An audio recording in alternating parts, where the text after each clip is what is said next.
Alright, so before we begin this video, I'm going to let you know that this camera that I'm using right now, which is the Sanyo S670, has decided that it's not going to work with this dark bedroom today.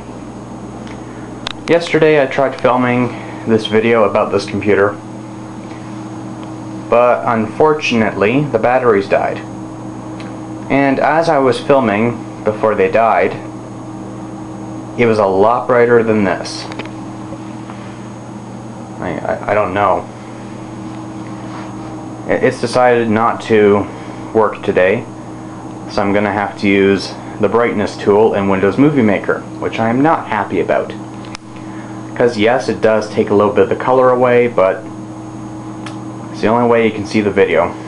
I'm sorry, but that's how it is. I did take all the blankets off the bed just to see if it will brighten up a bit.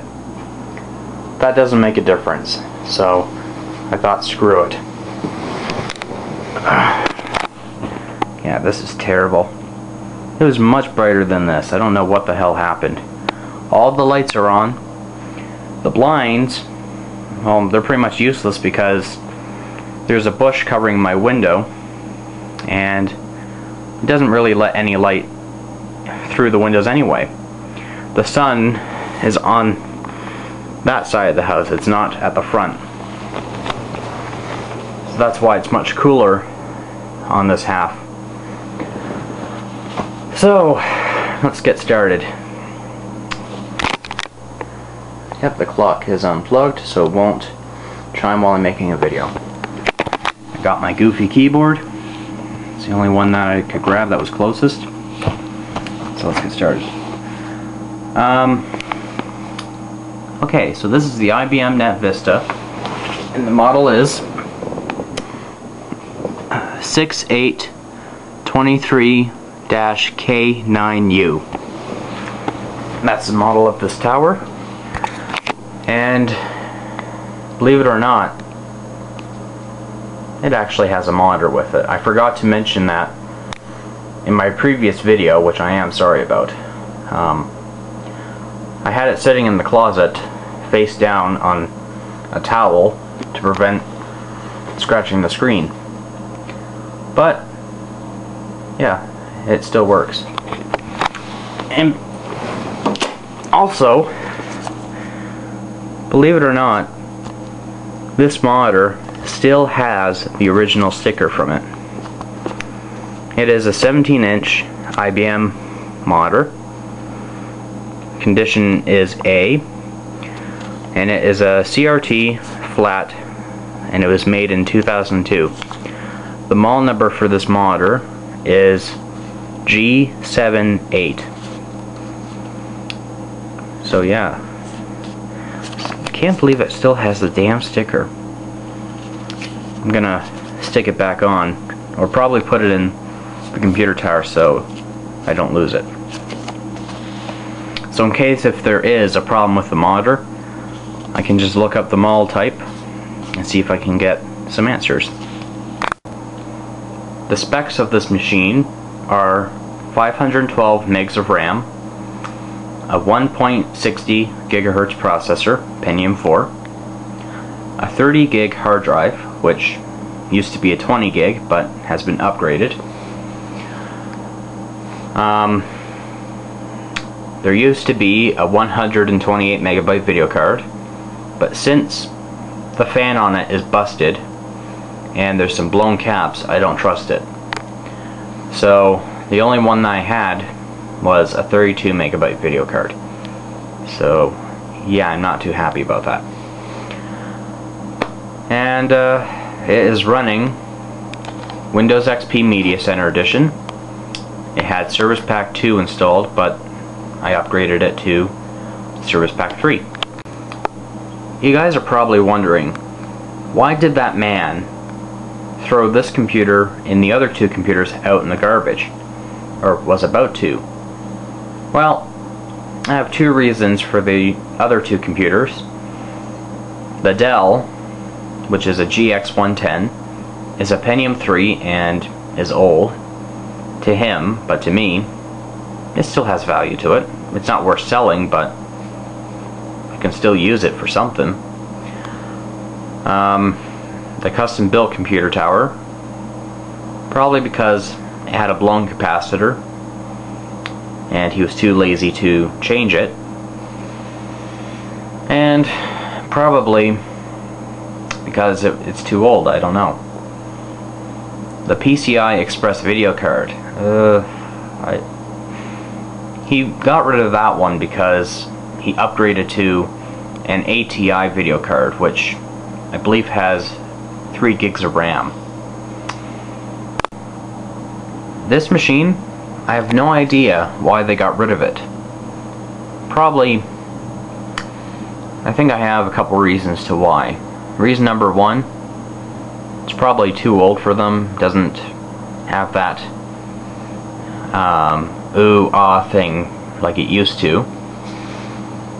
And it is a Pentium 4, but they still are good, you know, like I use them all the time. They don't bother me. Here's another reason why I think they threw this machine out. Well, they didn't technically throw it out along with the other two. I basically caught them in time and just said, hey, are these computers getting thrown out? And he's like, yeah. I said, oh, I'll take them. And that's how I ended up with these. Here's the other reason that I can think of. There could be a problem within the machine itself. It could be a motherboard issue or a power supply issue. God only knows. Before I took this computer along with the other two, the man told me that every time when he attempted to start it, and as it was loading Windows, it would constantly blue screen him. And he had no idea as to why it blue screened him. He didn't even bother looking to find out what the problem is. That tells you that's a half-assed work ethic. When I brought this computer home along with the other two, this was the first one I inspected. I couldn't find anything unusually wrong internally with the machine. I couldn't really see anything wrong with it. But the man did say to me it kept blue screening him every time when he loaded Windows, and I immediately knew what was wrong with it.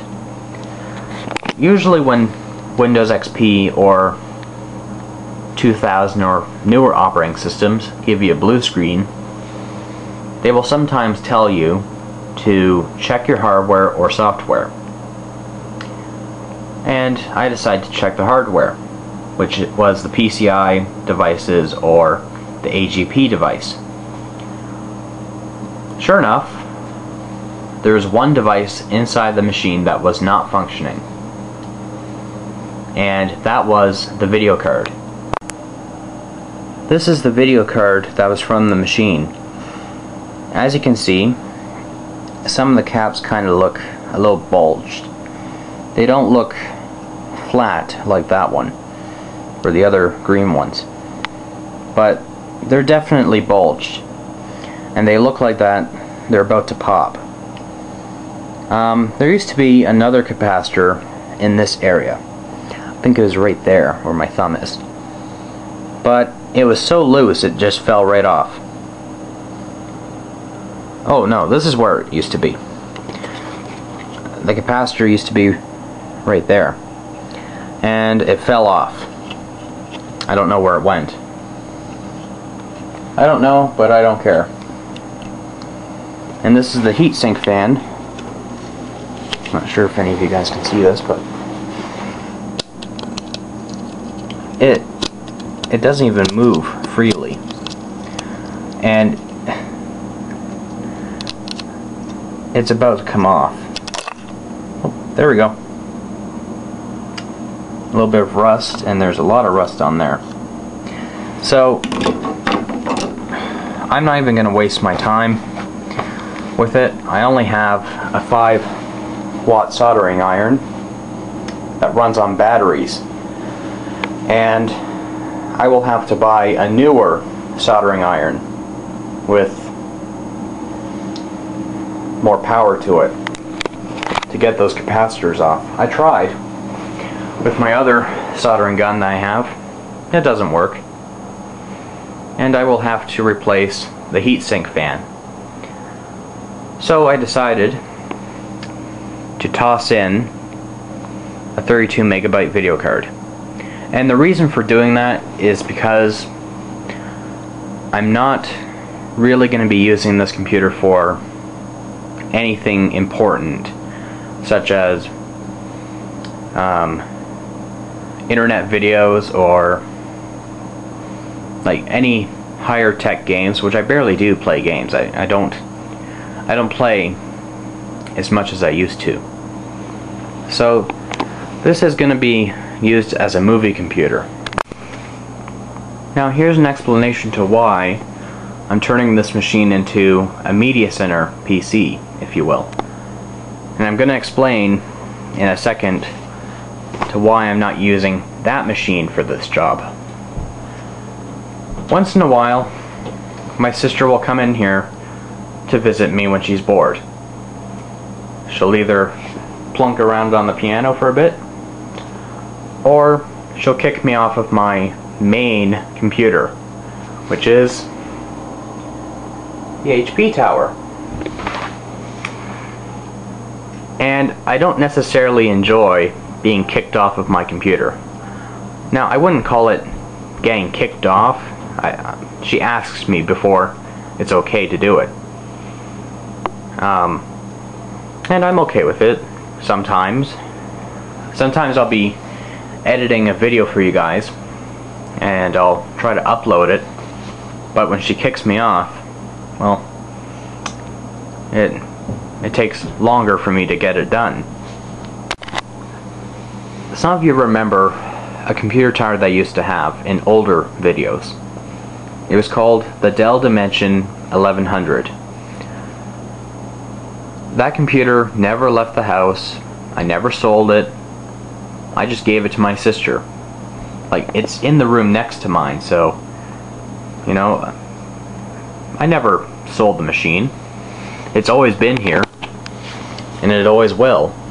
Well, until it dies and I can salvage the parts from it. You guys are probably thinking, well, why can't you copy all of your movies onto her computer? Well, that machine only has a 75 gigabyte Western Digital hard drive, and I have a 1 terabyte drive, and I have over 120 gigabytes worth of movies. So that's a lot. And she had the option. I told her that I can copy like some of my movies onto your hard drive, and she's like, no, I got a lot of music on there and pictures anyway, so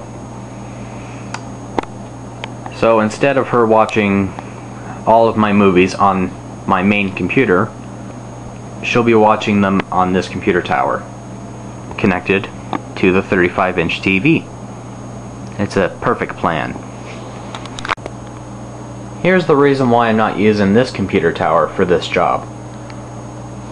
Reason number one, it is so friggin' slow that I can't really do much with it. I don't have the money right now to upgrade the RAM, so that's gonna have to wait. Reason number two is that the heatsink fan howls all the time. It just never shuts up. Like, it's louder than my main computer's fan. Like, it's really loud. I could buy some thermal paste for it, but right now I don't have the money to pay for that. And I'm pretty sure thermal paste is cheap, but like I said, I'm short on money.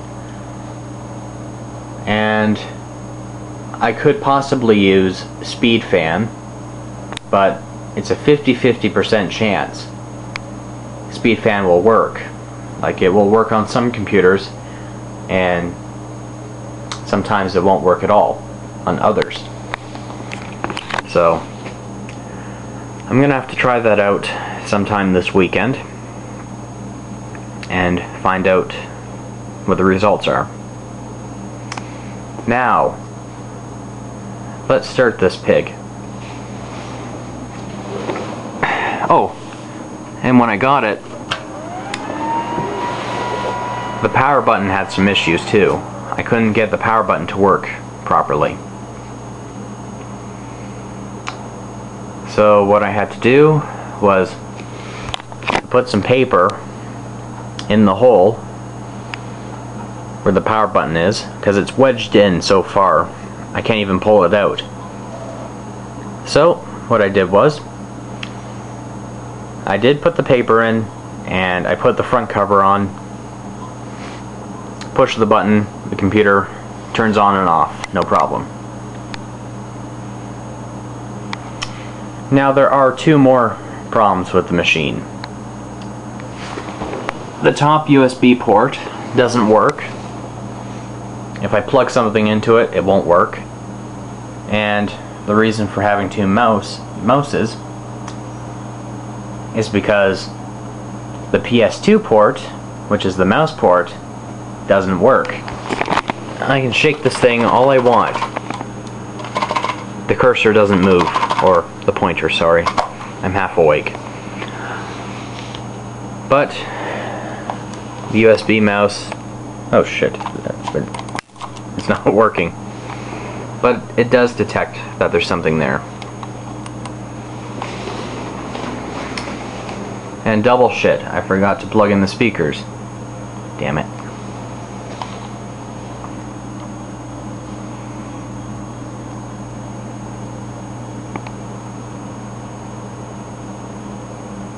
And we got blinking hard drive light. This will take a little bit. Okay everybody, I'm going to explain this to you, and I'm going to try to not confuse anybody.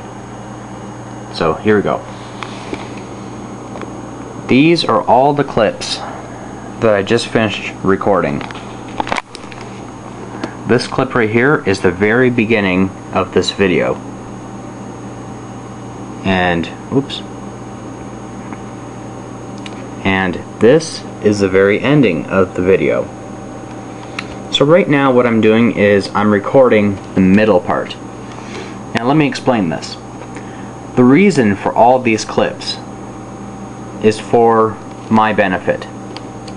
Every time when I make a video about a computer, if I have a lot of subjects about it, like topics, I'll say one topic about it, and then when I'm done, I stop recording. Because if I carry on with the video, I might screw up and I might not like it. So that means I'll have to restart the entire video over again. And it's kind of hard to edit a video when I'm talking in it, because people will think, hey, what happened there? So all I do is I start a topic, then I cut it out, then start a new one. That's why every time when I make a video you hear a click button at the end. So I'm going to stop recording now and start another subject. This makes it a lot easier for me, so I won't screw up as easily when I'm talking. Because sometimes I fumble on my words and I don't like adding it in my videos. I think it's stupid and embarrassing. I don't like it. So this is what happened. I copied all of my videos to this new folder so I can edit them in Movie Maker. And since my camera isn't really cooperating in the dark right now, like it's not that dark in here, and it worked yesterday and is deciding not to work today, I'm kind of stuck here. So I have to edit each clip to make them brighter for you guys. Well, unfortunately I wasn't able to do that because one of the clips did not copy. It said that there was a problem with MS-DOS and the file cannot copy. What the hell does MS-DOS have to do with anything? God. So, in reality, I'm not even supposed to be making this video. I'm basically remaking it again because that 4-minute clip just wouldn't copy properly. So, here we go again. I'm sorry about this, but I just want to let you know this is a major pain in the ass. I hate this camera. I don't like the SD card that's in it. And I'm just gonna have to get over it, whether I like it or not. This is the first time this shit's ever happened to me. Okay, let's check the specs again. It is a Pentium R4 CPU, 1.60 gigahertz, and we have 512 megs of RAM. Better do this fast because my battery's gonna die. If I didn't have to record this video over again, it wouldn't have happened. We have a NVIDIA GeForce 2 MX-MX400, and it has 32 megabytes of memory. It's the only thing I had, but it works. See if the internet works. This machine does have a wireless card in it, but after when I'm done recording this, I'm going to show you in the next clip about what is wrong with the wireless card and what similarities it has with the IBM ThinkPad A31. So, here's Google. It opens up. Let's try YouTube. God, I hate this keyboard.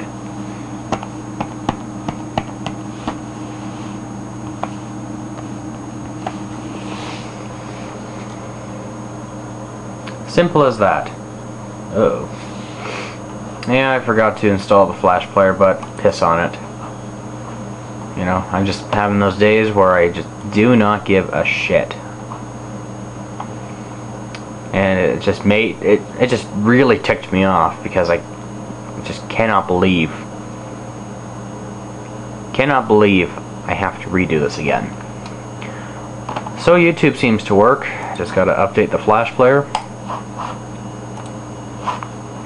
Let's try Media Player. Media Player 10, I gotta download. Piss on the downloads. I have a 28 gigabyte drive. I don't think it's gonna like the updates I'm gonna fill up with it. God. I could plug in a slave drive if I wanted to. Can kind of bump up the memory. I don't know. I'm just trying to go through this as fast as I can. Oh, no. Let's see if we got any music.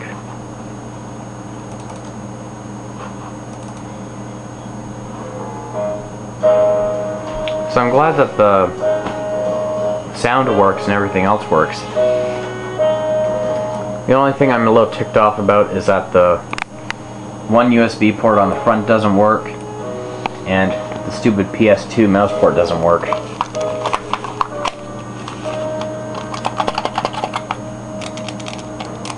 And I've tried different mouses on this thing, and they don't work.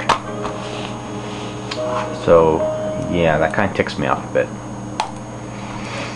But that's pretty much it. It's the IBM Netvista.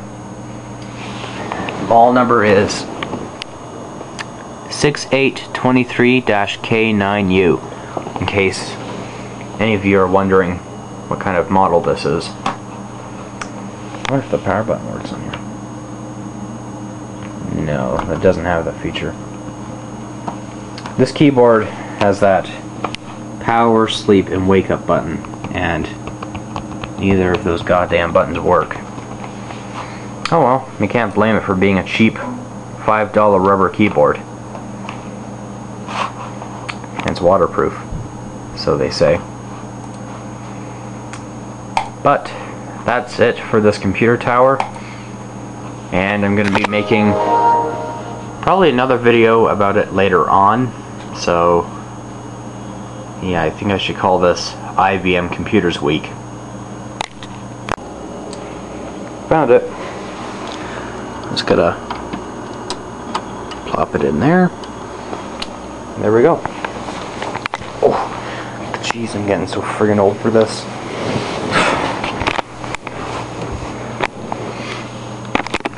This might take a little bit. Right when I press the stop record button, it finds the driver. It's a D-Link Air Plus Extreme GDWL-G520 adapter. Let's see if the bastard connects. If so, I definitely struck a gold mine here. Awesome, I got 4 bars. Nope. This thing is doing the exact same thing that the IBM ThinkPad A31's wireless card does. It says Windows is unable to connect to the selected network. The network may no longer be in range. Refresh the list of available networks and try to connect again. Okay, and we'll do just that.